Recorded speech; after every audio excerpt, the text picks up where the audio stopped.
বাবা পটল খসছে, পটল ক্ষেত খুবই মেহনত করে, ছোট্টবেলাতে এভাবে খেটে আসছে, আজও অবধি খেটে যাচ্ছে।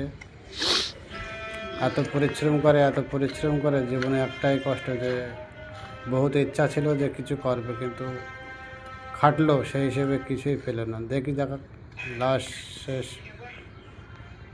আমাদের ইচ্ছা আছে কিছু করব।